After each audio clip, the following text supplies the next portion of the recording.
Hello friends, आप सब कैसे हैं। आज हम मेंटल हेल्थ नर्सिंग 2022 का कंप्लीट पेपर सॉल्यूशन स्टार्ट कर रहे हैं।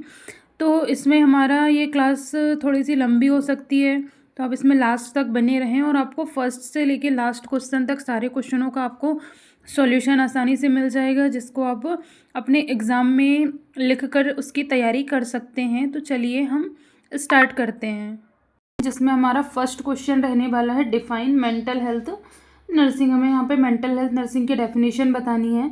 तो हम फर्स्ट डेफिनेशन देख लेते हैं मेंटल हेल्थ नर्सिंग की। Mental health nursing is the provision of care that uses the evidence based practice to meet the psychological, emotional and social needs of people experiencing mental health problem. तो जो mental health nursing है उसमें क्या किया जाता है, जो mental health issues आ रहे हैं, प्रॉब्लम आ रही हैं, उसको हम रिजॉल्व करेंगे एविडेंस बेस्ड प्रैक्टिस करके। हम जो साइकोलॉजिकल, इमोशनल, सोशल नीड्स हैं पीपल की, वो फुलफिल करेंगे, जिससे जो मेंटल हेल्थ की इशूज़ हैं, मेंटल हेल्थ प्रॉब्लम्स हैं, वो कम हो जाएंगी। ये हमारी जो डेफिनेशन थी वो किसने दिया, बारकर ने दिया 2003 में।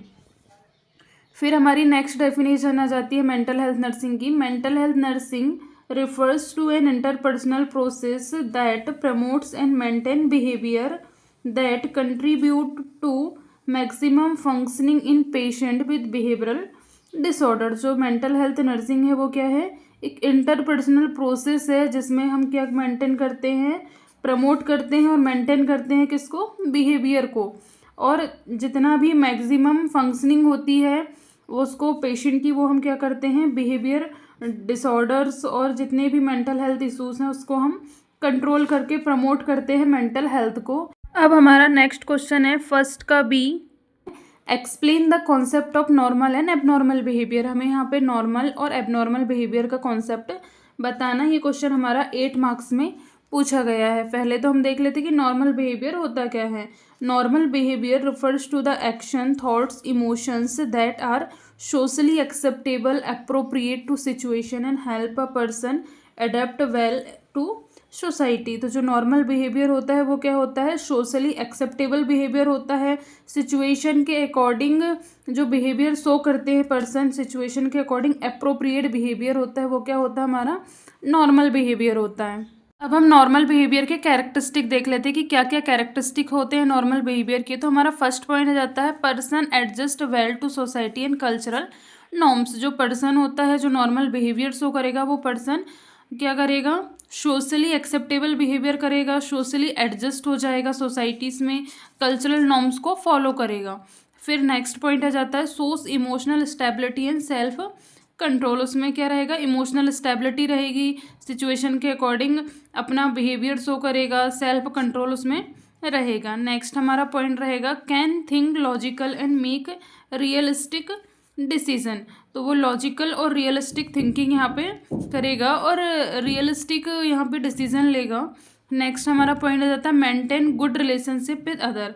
जो सोसाइटी के पीपल है, उसके सराउंडिंग के जितने पीपल है उनके साथ में वो है गुड रिलेशनशिप मेंटेन करेगा। नेक्स्ट पॉइंट आ जाएगा is productive and contributive positively in society. Society में वो प्रोडक्टिव और कंट्रीब्यूटिव अपना रोल प्ले करेगा। फिर हमारा नेक्स्ट आ जाता है एबनॉर्मल बिहेवियर।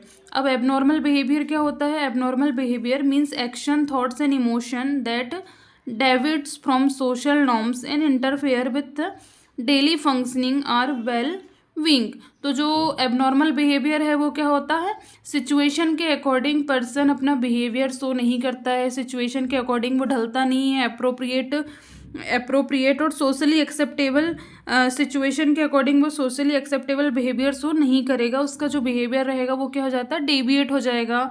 वह अपनी डेली रूटीन्स के वर्क को, अपनी फंक्शनिंग को प्रॉपर तरीके से नहीं कर पाएगा। फिर हम इसके कैरेक्टरिस्टिक देख लेते। तो फर्स्ट आ जाता है difficulty in adjusting to society environment. Person होता है वो सोसाइटी में एडजस्ट नहीं हो पाता, उसको डिफिकल्टी होती है सोसाइटी में एडजस्ट होने में, उसके सराउंडिंग एनवायरनमेंट में एडजस्ट होने में उसको डिफिकल्टी होती है। नेक्स्ट हमारा पॉइंट आ जाता है irrational thinking and unrealistic perception of reality. तो जो एबनॉर्मल बिहेवियर शो करने वाला पर्सन रहेगा वो क्या करेगा, रियलिटी से बिल्कुल परे जाके उसके डिसीजन होंगे, उसके परसेप्शन होंगे, उसके थॉट्स होंगे, तो वह रियलिटीज़ में बिल्कुल ये लाई नहीं करेंगे, तो इस तरीके की वह थिंकिंग वहाँ पे दिखाएगा। नेक्स्ट हमारा रहता है extreme emotional reaction, too much fair, sadness and anger. तो जो पर्सन रहेगा वह क्या रहेगा, एक्सट्रीम हमें इमोशनल रिएक्शन दिखाएगा, जो सिचुएशन है उसके अकॉर्डिंग ये नहीं चलेगा। नेक्स्ट हमारा पॉइंट आ जाता है disturb relationship and social withdrawal. उसमें जो रिलेशनशिप रहेगी सोशली वो क्या रहेगी, डिस्टर्ब रहेगी और विथड्रॉल रहेगी। नेक्स्ट पॉइंट आ जाता है inability to perform normal daily activities. वह भी अपनी नॉर्मल एक्टिविटीज़ को, डेली रूटीन्स के वर्क को भी प्रॉपर तरीके से नहीं कर पाएगा। ये हमारे आ जाते हैं कैरेक्टरिस्टिक्स ऑफ एबनॉर्मल बिहेवियर। अब हम नॉर्मल और एबनॉर्मल बिहेवियर में डिफरेंस देख लेते हैं। सबसे पहले हमारा पॉइंट आ जाता है फीचर्स में एडजस्टमेंट का। एडजस्टमेंट में जो नॉर्मल बिहेवियर है उसमें क्या जाता है, वेल एडजस्टेड बिहेवियर रहेगा, और जो एबनॉर्मल बिहेवियर है उसमें पुअर एडजस्टेड रहेगा। इमोशन में क्या जाता है, बैलेंस्ड रहेगा नॉर्मल बिहेवियर, और जो एबनॉर्मल बिहेवियर है उसमें एक्सट्रीम एंड इनअप्रोप्रिएट रहेगा। फीचर फिर थिंकिंग रहेगा।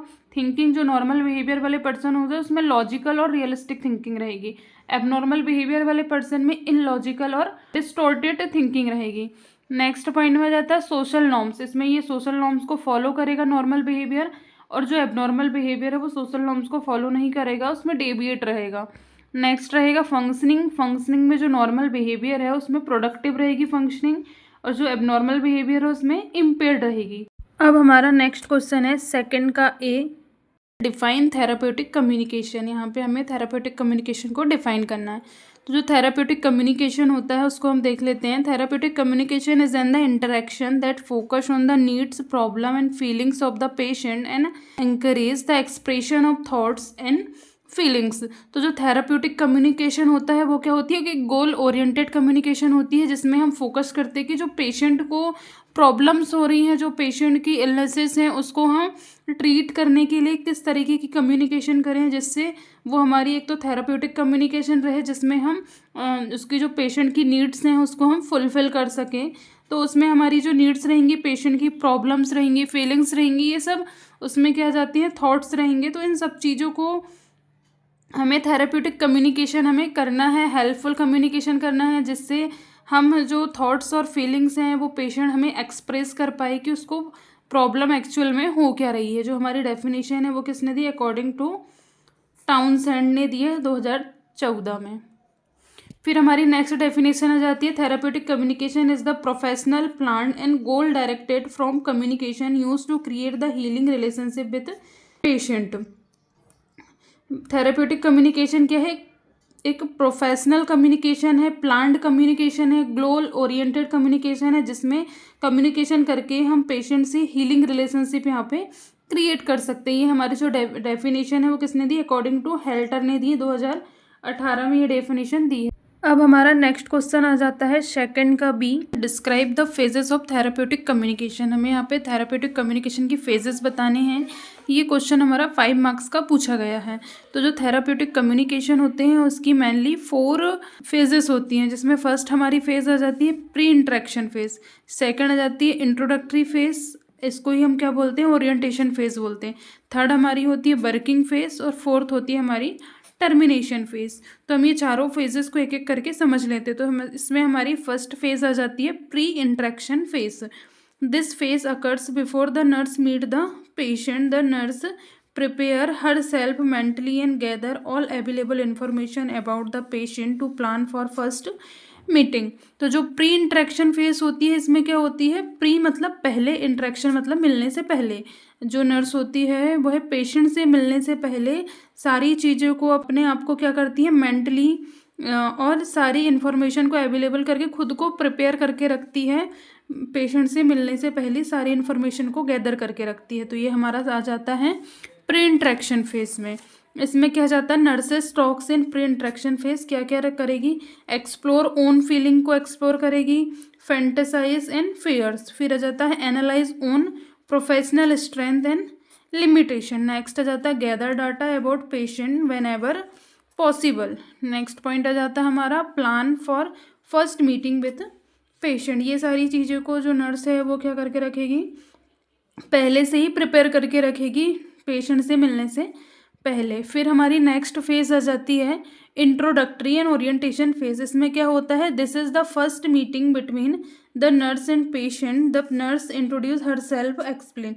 तो जो इंट्रोडक्टरी या फिर ओरिएंटेशन फेज होती है उसमें क्या होती है, जो नर्स होती है फर्स्ट टाइम पेशेंट से मिलती है और फर्स्ट मीटिंग होती है पेशेंट की, जिसमें वो खुद को क्या करती है, एक्सप्लोर करती है, खुद को इंट्रोड्यूस करवाती है। Her role and being to establish trust and rapport. फिर नेक्स्ट आ जाते हैं इसमें nurses talks in orientation phase, जो नर्सेस रहती है वो ओरिएंटेशन फेज में क्या टॉक करेगी, establish rapport, trust and acceptance, establish communication, assist in the verbal expression of thoughts and feelings. Next रहेगा gather data including the patient's feeling, strength and weakness. Next हमारा रहेगा define patient problem, set priorities for nurses intervention, mutually set goal. अच्छा अपना communication रखेगी, अब truthfulness रहेगी, accept करेगी patient को और गुड आईपीआर वहाँ पे क्रिएट करेगी और एक थेराप्यूटिक कम्युनिकेशन पेशेंट के साथ में मेंटेन करेगी। फिर हमारी नेक्स्ट फेज यहाँ पे आ जाती है वर्किंग फेज, इसमें आ जाता है this is the therapeutic phase where most of the work is done. The nurse help the patient explore thoughts, feelings and behavior and encourage problem solving and coping skills। जो working phase होती है इसमें most of work इसी में होता है, therapeutic work हम यहाँ पे करते हैं। थेराप्यूटिक वर्क में क्या आ जाता है, जो हम पेशेंट की जो इलनेसेस हैं, जो भी उसको प्रॉब्लम्स हो रही हैं, उसको हम ठीक करने के लिए जो भी वर्क यहाँ पे करेंगे वो सब हमारा वर्किंग फेज के अंदर आ जाता है। और इसमें जो नर्स होती है पेशेंट की सारी फीलिंग्स, थॉट्स, बिहेवियर सारे को एक्सप्लोर करने के लिए यहाँ पे ये क्या करती है, एनकरेज करती है पेशेंट को, जिससे हम प्रॉब्लम्स को, पेशेंट की प्रॉब्लम्स को हम सॉल्व कर सकें और कोपिंग स्किल्स उसको समझा सकें। नेक्स्ट हमारी फेज रहती है टर्मिनेशन फेज और ये लास्ट फेज होती है। This is the final phase when the therapeutic relationship end either after discharge and when goal are met. Termination phase होती है, उसमें क्या होती है, हम पेशेंट को थेराप्यूटिक रिलेशनशिप क्रिएट करते हैं और इसमें ये फाइनल स्टेज होती है हमारी। इसमें या तो पेशेंट का जो गोल फुलफिल होना था वो फुलफिल हो जाता है, तब ये स्टेज यहाँ पे फेजेस यहाँ पे फिनिश हो जाती है, या फिर पेशेंट का डिस्चार्ज होता है तो यहाँ पे ये फेज टर्मिनेशन फेज होती है। इसके बाद में जो यहाँ पे जो थेराप्यूटिक कम्युनिकेशन हुआ था, थेराप्यूटिक रिलेशनशिप जो बना था वो एंड हो जाता है। अब हमारा नेक्स्ट क्वेश्चन है सेकंड का C, explain the techniques of therapeutic communication. हमें यहाँ पे थेराप्यूटिक कम्युनिकेशन की टेक्निक्स बतानी है, तो हम इसकी टेक्निक्स देख लेते हैं, जिसमें हमारी फर्स्ट टेक्निक्स आ जाती है एक्टिव लिसनिंग।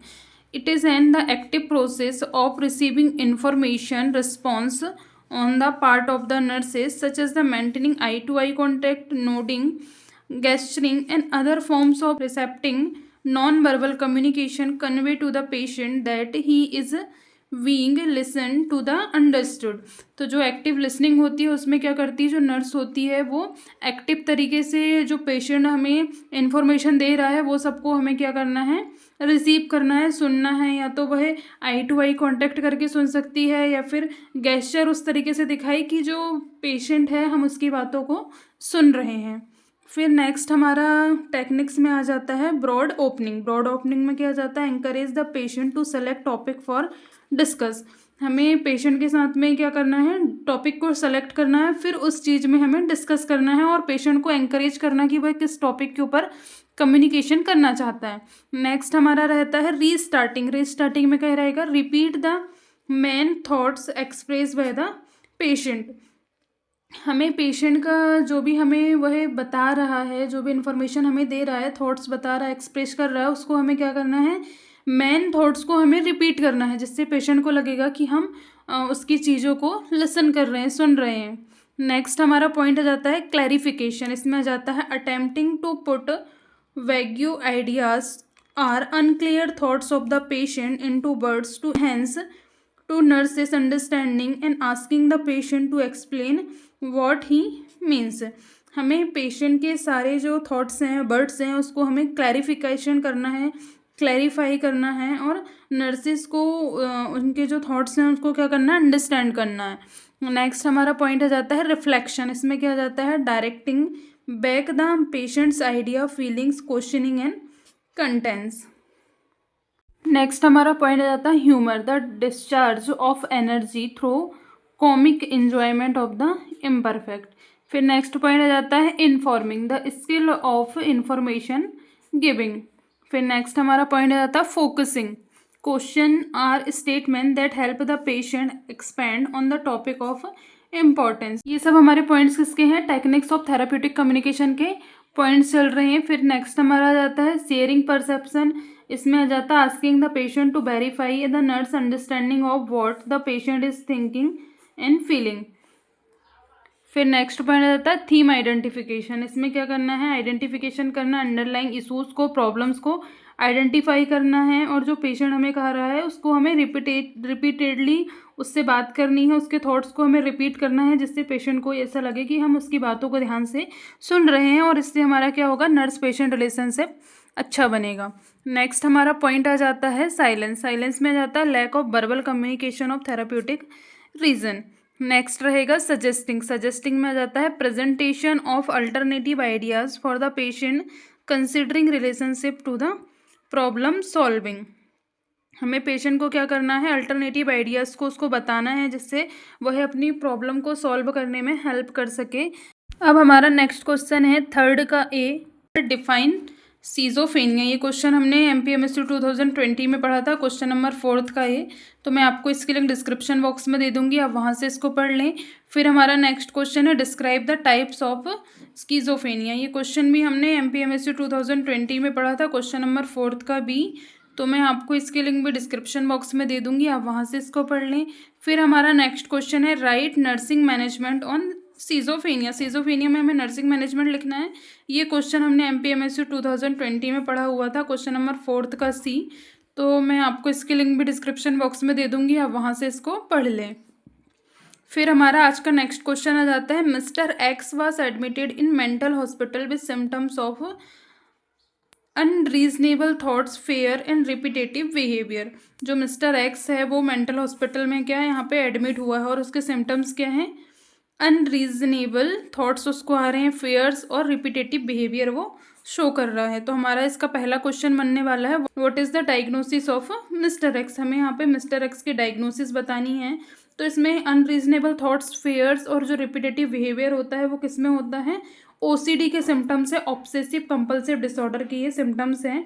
तो OCD क्या है, OCD is defined as the repetitive same of experience, recall, movement, behaviour and activity such as washing the hand, repetition of birds. जो OCD होता है, ऑब्सेसिव कंपल्सिव डिसऑर्डर होता है, उसमें क्या होता है, जो पर्सन होता है रिपीटेटिव थॉट्स उसके दिमाग में आते हैं, और उस थॉट्स में वो क्या करता है, कंपल्सन करता है, एक्ट करता है, तो वह रिपीटेटिव वहाँ पे वर्क वहाँ पे करता है, जिससे उसमें क्या होता है, जैसे अगर कोई पर्सन है उसको लगता है कि उसके हाथ गंदे हैं, तो बार बार क्या करेगा, वो हाथ को धुलेगा, या फिर रिपीटेटिव वर्ड वो बोलेगा। तो ये सब हमारा आ जाता है OCD के अंदर, ऑब्सेसिव कंपल्सिव डिसऑर्डर के अंदर आ जाता है।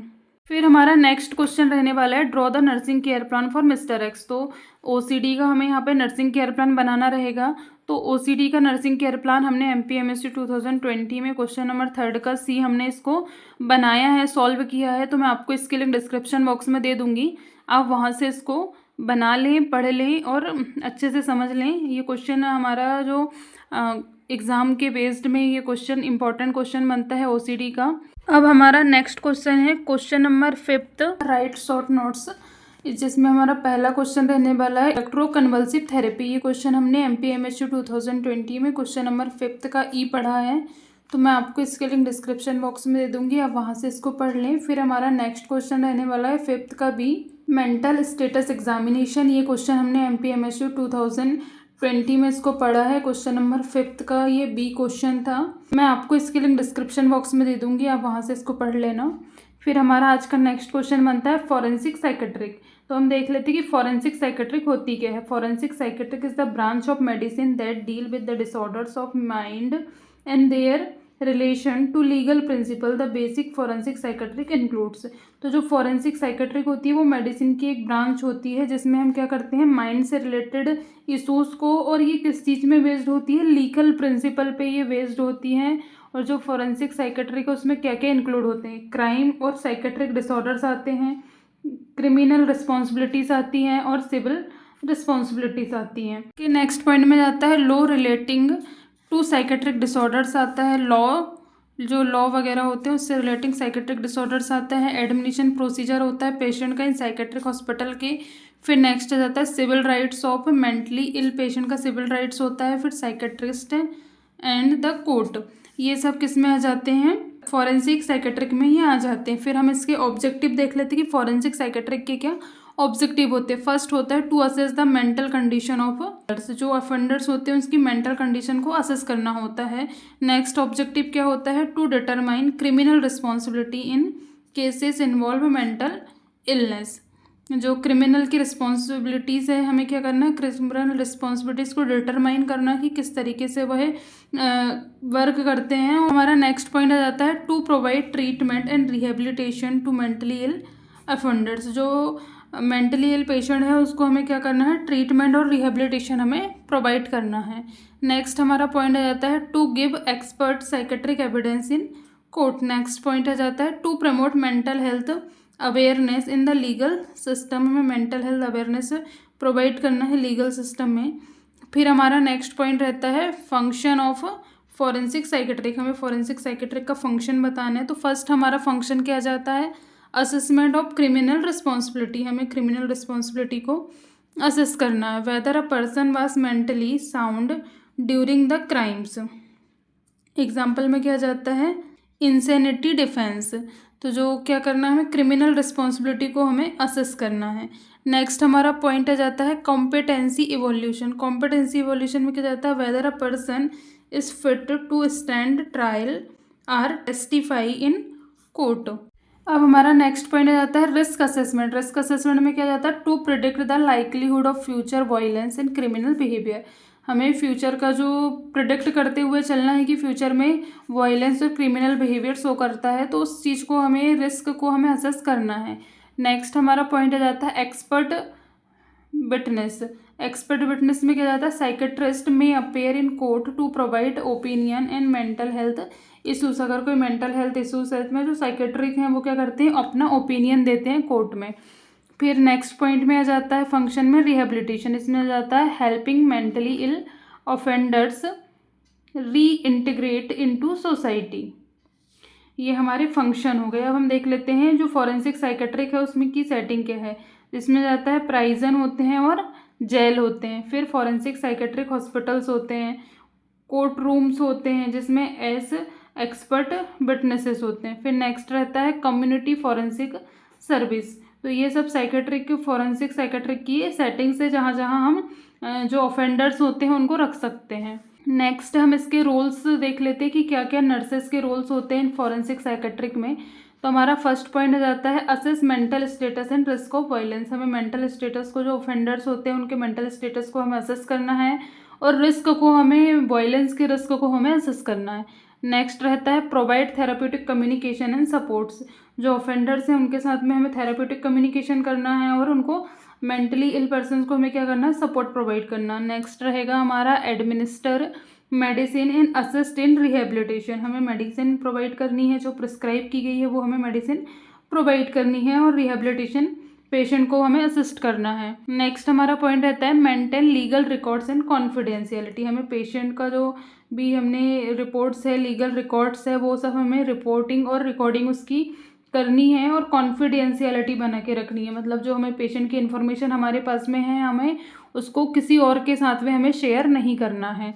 फिर हमारा नेक्स्ट पॉइंट रहता है ensure safety and follow security measures. हमें पेशेंट की सेफ्टी और सिक्योरिटी का पूरा ध्यान रखना है। अब हमारा नेक्स्ट क्वेश्चन रहने वाला है फिफ्थ का D, principle of mental health nursing. ये क्वेश्चन हमने MPMHC 2020 में पढ़ा है, तो ये क्वेश्चन नंबर फिफ्थ का बी है। तो मैं आपको इसके लिंक डिस्क्रिप्शन बॉक्स में दे दूंगी, आप वहाँ से इसको पढ़ लें। फिर आज का हमारा क्वेश्चन रहने वाला है next question, anorexia nervosa. Anorexia nervosa होता क्या है, इसके ऊपर हमें शॉर्ट नोट्स बनाने हैं। तो हम देख लेते हैं, anorexia nervosa is an eating disorder characterised by the intense fear of gaining weight, a distorted body image and self-imposed starvation leading to severe weight loss। तो जो एनोरेक्सिया नर्वोसा है वो क्या है, ईटिंग डिसऑर्डर है। इसमें जो पर्सन होता है उसको क्या होता है, फेयर होता है, बहुत ज़्यादा फेयर होता है कि उसका वेट गेन ना हो जाए, तो इसके कारण वो कुछ खाता ही नहीं है। तो और स्टारवेशन की कंडीशन के कारण इसका क्या हो जाता है, सीवियर वेट लॉस हो जाता है। फिर हम इसके क्लिनिकल फीचर देख लेते हैं। तो इसमें क्या जाता है, एक्सट्रीम वेट लॉस होता है, refusal to maintain normal body weight, वो अपने नॉर्मल बॉडी वेट को मेंटेन करने को भी रिफ्यूज़ कर देता है और उसमें उसका इस कारण उसका क्या हो जाता है, वेट लॉस हो जाता है। फिर नेक्स्ट रहता है intense fear of becoming fat even when the under weight. फिर नेक्स्ट आ जाता है पॉइंट में distorted perception of body image, उसकी जो बॉडी इमेज है वो डिस्टॉर्टेड हो जाती है, बिगड़ जाती है। नेक्स्ट रहता है amenorrhoea, absence of menstruation in female. Next point आ जाता है weakness, fatigue and dry skin and hair loss होते हैं उसको। फिर इसका इटियोलॉजिकल फैक्टर आता है। तो इसमें फर्स्ट इटियोलॉजिकल फैक्टर में आता है, बायोलॉजिकल में जाता है जेनेटिक प्रीडिस्पोजिशन, हार्मोनल इम्बैलेंस। फिर नेक्स्ट हमारा रहता है साइकोलॉजिकल, साइकोलॉजिकल में आता है लो सेल्फ स्टीम और परफेक्शनिज्म, डिज़ायर फॉर कंट्रोल। फिर इसके नेक्स्ट इटियोलॉजिकल फैक्टर में आ जाता है सोशल, सोशल में क्या जाता है presence for media and society for thicknesses. फिर हमारा नेक्स्ट पॉइंट रहता है फैमिली, फैमिली में क्या रहता है over protection and controlling family dynamics, ये सब आ जाते हैं किसमें, इटियोलॉजिकल फैक्टर में। अब हम इसके कॉम्प्लिकेशन देख लेते हैं कि क्या क्या कॉम्प्लिकेशन होते हैं एनोरेक्सिया नर्वोसा के। माल न्यूट्रिशन और डिहाइड्रेशन होता है, इलेक्ट्रोलाइट इम्बैलेंस हो जाता है, कार्डियक एरिथमियास आते हैं, फिर ऑर्गन फेलियर होता है और डेथ इन सीवियर केसेस, ये सब क्या आ जाते हैं, इसके कॉम्प्लिकेशन आ जाते हैं। अब हमारा नेक्स्ट पॉइंट आता है रोल ऑफ नर्स, क्या रोल होते हैं नर्स के। तो फर्स्ट रहता है assess physical and psychological status, हमें जो पेशेंट है उसका हमें फिजिकल और साइकोलॉजिकल स्टेटस हमें असेस करना है। Provide emotional support and motivation, हमें पेशेंट को इमोशनल सपोर्ट और मोटिवेशन प्रोवाइड करना है। नेक्स्ट रहता है educate patient about nutrition and health risk, हमें पेशेंट को न्यूट्रिशन के ऊपर एजुकेट करना है, हेल्थ रिस्क के ऊपर एजुकेट करना है कि वह अगर खाना नहीं खाएगी तो उसको क्या होगा, क्या क्या हेल्थ रिस्क उसको हो सकते हैं, ये सब हमें पेशेंट को एजुकेट करने हैं। फिर हमारा नेक्स्ट पॉइंट रहता है collaborate with dietitian and psychiatrics. फिर नेक्स्ट पॉइंट रहता है हमारा prevent relapse thoughts follow up care, हमें पेशेंट को एडवाइस करना कि वह फॉलो अप केयर में कंटिन्यू जो डॉक्टर्स हैं उनको यहाँ पे दिखाए, साइकेट्रिस्ट को दिखाए। फिफ्थ का है कॉग्निटिव बिहेवियर थेरेपी, हमें सीबीटी थेरेपी के बारे में यहाँ पे बताना है। तो हम देख लेते हैं कि कॉग्निटिव बिहेवियर थेरेपी होती क्या है। CBT is the psychotherapeutic approach based on the idea that behaviour is secondary to thinking. It focus on how the patients thinks about themselves and their word make changes in current way of thinking and behaviour. जो CBT therapy होती है उसमें क्या होती है, psycho therapeutic approach के based पे ये थेरेपी होती है, जिसमें पेशेंट क्या सोचता है खुद के बारे में, क्या थिंकिंग उसकी है, उसके सराउंडिंग वर्ल्ड है उसमें क्या करता है, वो क्या चेंजेस करंटली लाना चाहता है अपनी थिंकिंग को लेके, बिहेवियर को लेके, ये सब हमारा आ जाता है कॉग्निटिव बिहेवियर थेरेपी में। अब हम इसके प्रिंसिपल देख लेते हैं कि क्या प्रिंसिपल होते हैं। इसमें आ जाता है thoughts feeling and behaviour are interconnected, जो थॉट्स फीलिंग्स और बिहेवियर होते हैं पेशेंट के वो क्या होते हैं, इंटरकनेक्टेड होते हैं। नेक्स्ट रहता है changing negative thinkings leads to change in emotion and action, जो पेशेंट होता है वो अपनी नेगेटिव थिंकिंग को ज़्यादा एक्टिव कर लेता है, चेंजेस आ जाते हैं उसमें, जिससे उसके इमोशंस और एक्शन में ये अफेक्ट करते हैं और उससे नेगेटिव थिंकिंग के कारण उसके जो इमोशंस है, एक्शंस है, वो चेंज हो जाते हैं। फिर हमारा नेक्स्ट पॉइंट जाता है focus on here and now problems.